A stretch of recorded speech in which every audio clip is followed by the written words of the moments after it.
Olá, seja bem-vindo à nossa disciplina, a história da missão cristã. Estamos agora falando sobre a missão dinamarquesa Ali e o casal dos missionários, o grande Zygmunt e Platchau. Agora nós vamos pensar sobre 5 princípios missionários desenvolvidos por estes 2 primeiros missionários evangélicos que nós conhecemos. Em nossa disciplina, em todas as palestras, sempre paramos e tentamos isolar os princípios, porque o propósito da história é de aprender. Aprender aquele que não deu certo e aprender aquele que deu certo. E ver quais são os princípios que podem ser aplicados em nosso próprio ministério. Então, 5 princípios aprendidos pelo Zygmunt em seu trabalho em Tranquebar, sul da Índia. O Stephen Neale, o bispo anglicano, ali também no sul da Índia, que ministrava no sul de Índia quase 5 anos, falou o seguinte sobre o ministério do Zygmunt nesta região. Ponto após ponto, com quase nenhum precedente para guiá-lo. Zygmunt tomou a decisão certa e mostrou o caminho que tem sido seguido desde então pelas melhores e mais bem-sucedidas missões protestantes. Impressionante como um jovem com tantos problemas pessoais pode basicamente mostrar para nós um exemplo. Até hoje pessoas vão dizer: isso é o modelo do comportamento, do planejamento estratégico, a atuação estratégica de um missionário evangélico bem-sucedido. É só Deus. É só Deus mesmo.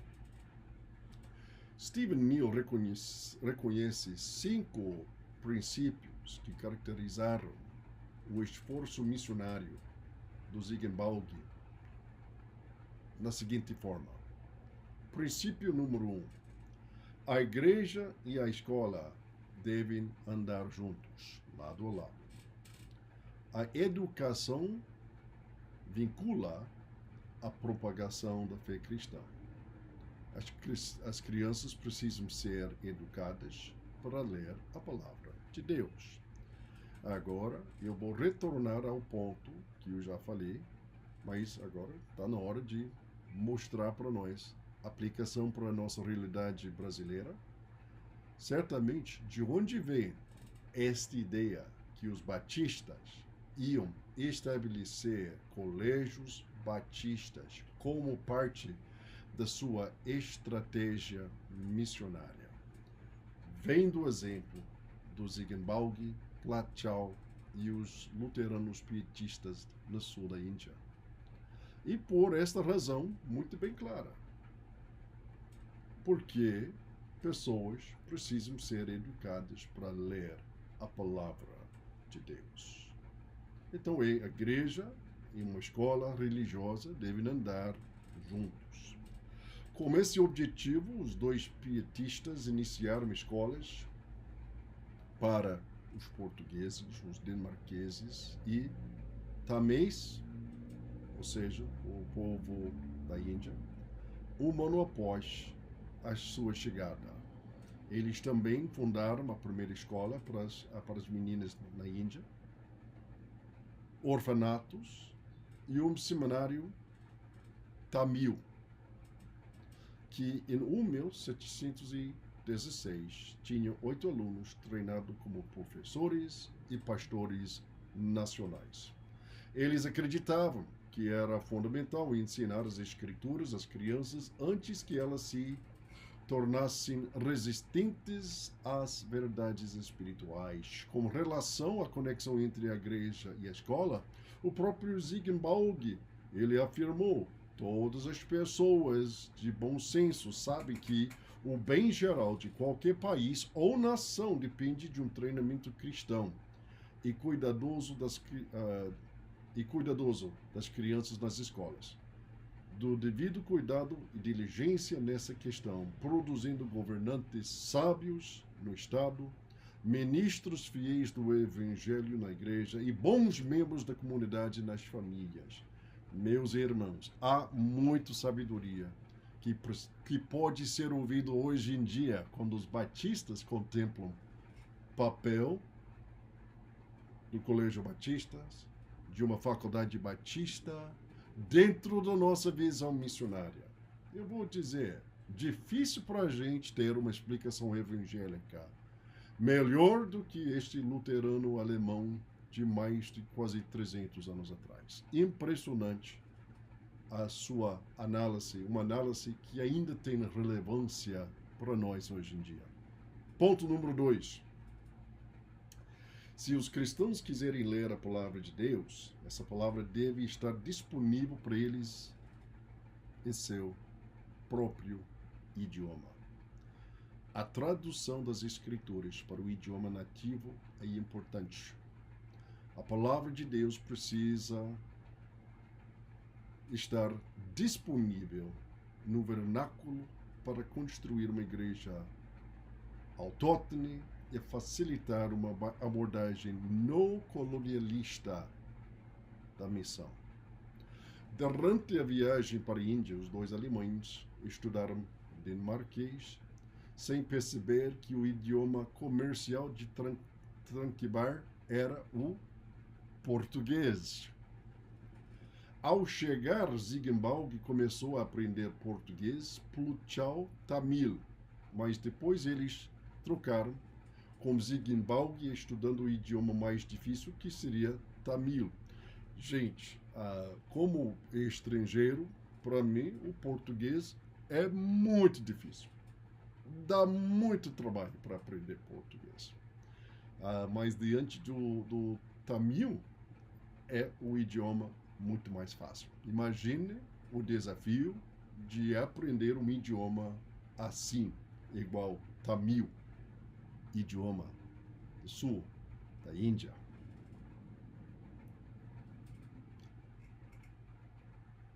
Aprender idiomas era um dom para Ziegenbalg. Ele rapidamente dominou o tamil coloquial e tamil escrito. Ao aprender o idioma, Ziegenbalg dedicou-se ao estudo da literatura tamil. Ele explicou, em suas próprias palavras, escolhi os livros que gostaria de imitar, tanto na fala quanto na escrita, e fiz com que estes autores fossem lidos para mim centenas de vezes, para que não houvesse uma palavra ou expressão que eu não conhecesse ou não pudesse até imitar. Impressionante. Gente, a aprendizagem de um idioma é assim mesmo. Você vai aprender, tentando aprender novas frases, tentando imitar as pessoas, tentando até imitar a pessoa ali, falando na televisão, na rádio, sei lá o que. Você vai ver tantos modelos ao seu redor e você tenta até imitar aquele que você está ouvindo.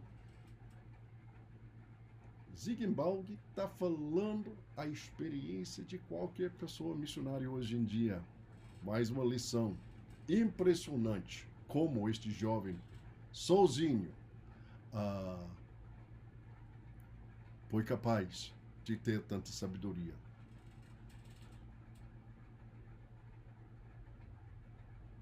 Para deixar a situação mais complicada a respeito do idioma, somente em Tranquebar havia 3 dialetas taméis: Querindum, Damu, Wardago.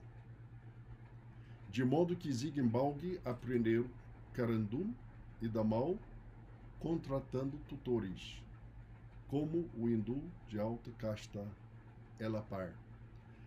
Ele aprendeu o idioma e subdialetos do idioma. Em 8 meses, o alemão pregou seu primeiro sermão em tamil, exclamando: como a graça de Deus conseguiu ler, escrever e falar nesse idioma tão difícil e até mesmo entender a conversa de outros Gente, isso não é pouca coisa, não. Não é pouca coisa, não. É só Deus mesmo. É coisa de milagre. Embora, Querendum fosse o dialeto tamil dos Brahmins, juntamente com o da literatura sagrada e acadêmica, os missionários escolheram o idioma do povo comum, Tamil, para seus panfletos, livros e traduções. Em 1708, Zygmunt havia compilado um dicionário malabar de 40.000 palavras, uma gramática tamúlica, publicado em Ale, 8 anos depois, e um dicionário poético, um lexicon poético, com cerca de 17.000 palavras. O cara dominou o idioma tamil. Um estrangeiro, um jovem, menos do que 5 anos depois da sua chegada a Tranquebar. Zygmunt, com a ajuda de Johann S. Grundler, da Halle, traduziu o Novo Testamento para o tamil. Essa foi a primeira tradução da Bíblia em um idioma indiano. Que nós estamos vendo aqui o princípio da grande reforma. A razão que passamos tanto tempo enfatizando os princípios da grande reforma, porque você vai ver que os princípios da missão cristã são princípios seguindo quase tudo, todos os princípios da grande reforma, enfatizando em primeiro lugar a prioridade da palavra de Deus. A palavra de Deus merece ênfase, merece este compromisso. E em qualquer empreendimento missionário, chegando a qualquer povo, qualquer local, primeira pergunta para ser respondida: este povo tem sim ou não a palavra de Deus em seu idioma? Por quê? Protestantes valorizam a pregação da palavra de Deus na língua do povo e principalmente a palavra de Deus na língua do povo. 3. A base da pregação do Evangelho é um conhecimento preciso da mente das pessoas. A base da pregação do Evangelho é um conhecimento preciso da mente das pessoas. Ou seja, entendendo a cosmovisão de outras pessoas. Como outras pessoas vão ouvir, interpretar e responder a mensagem que está sendo comunicada.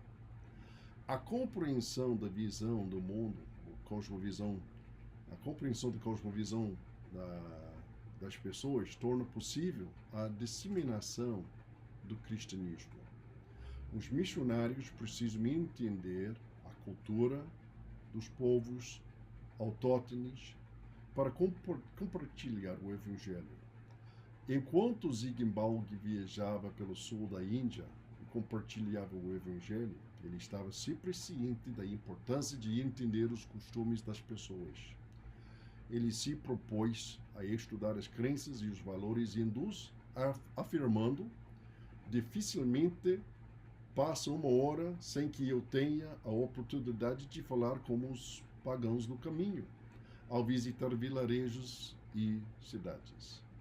Por exemplo, ele pediu a Kanabadi, um poeta tamil, que traduzisse alguma literatura cristã e, após sua conversão posterior, o artista local escreveu poemas usando temas cristãos no lugar de lendas hindus. Por sua vez, as crianças na escola aprenderam estes poemas.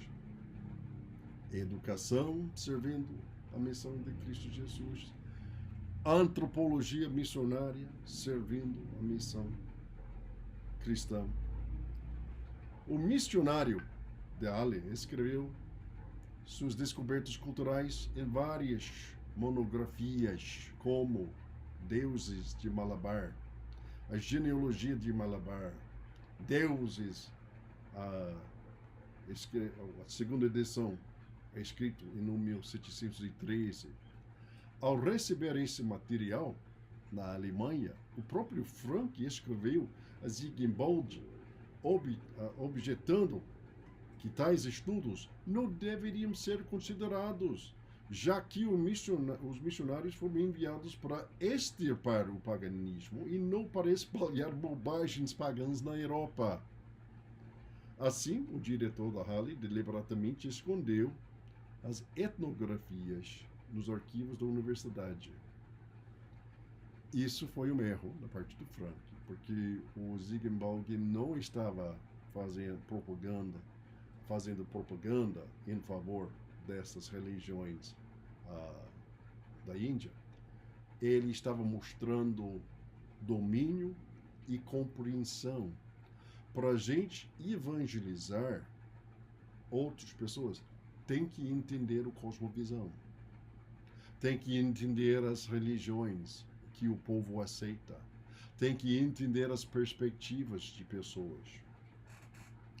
Esse material do Ziegenbalg permaneceu oculto por mais do que 154 anos, até que Wilhelm Germann, um estudioso da Sociedade Missionária de Leipzig, descobriu os volumes e posteriormente os publicou em alemão e inglês.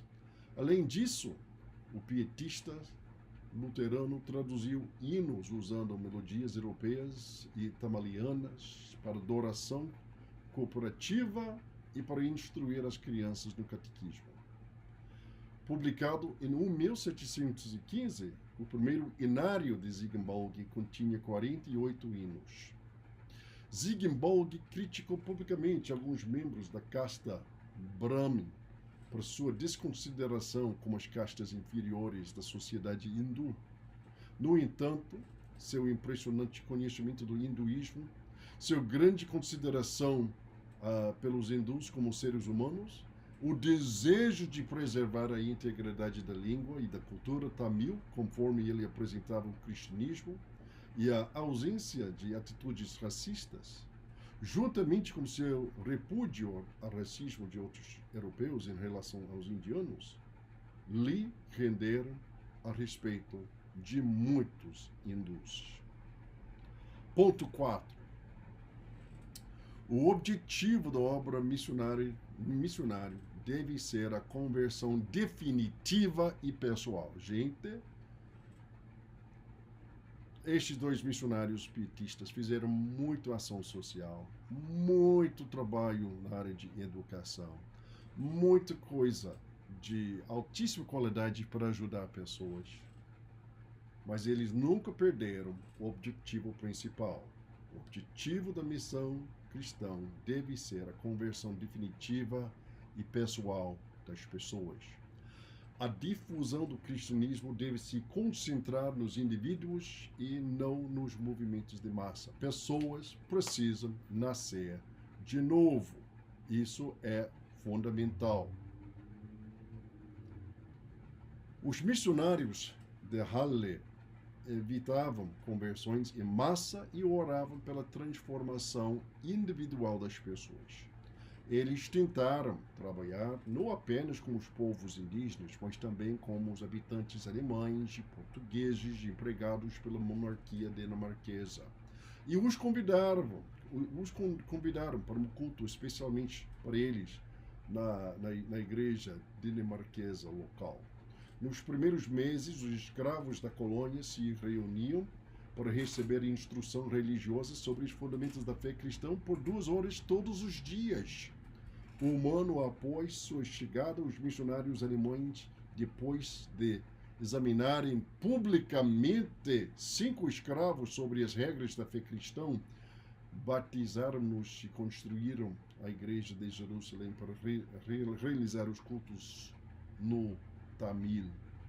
O número de membros da igreja cresceu.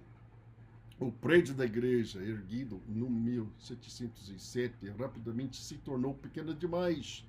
Então Ziegenbalg construiu a igreja de Nova Jerusalém, 11 anos depois. Ele escreveu: assim como o corpo está ligado à alma, o serviço do corpo também está ligado ao serviço da alma, e eles não podem ser separados um do outro. Esse trabalho exige o serviço de toda pessoa. Se eu negar tal serviço, negarei aquilo em que a Escritura coloca a maneira apropriada de fé e amor. Quanto mais alguém se dedica ao serviço dos vizinhos e à ajuda do bom grado nas necessidades corporais e espirituais, mais forte deve ser no cristianismo. Que visão bonita desta visão integral das prioridades do reino de Deus. Encerrando, Ziegenbalg realizou conferências com sacerdotes hindus, clérigos muçulmanos, médicos e poetas. A partir dessas reuniões, o missionário alemão escreveu 3 coleções de conversas nas quais defendia a verdade do cristianismo. Ele escreveu livros apologéticos. E no 1719, o senhor Felipe fez uma tradução por inglês do livro 34 conferências entre missionários, 34 conversas entre missionários alemães e brahmans hindus na leste da Índia.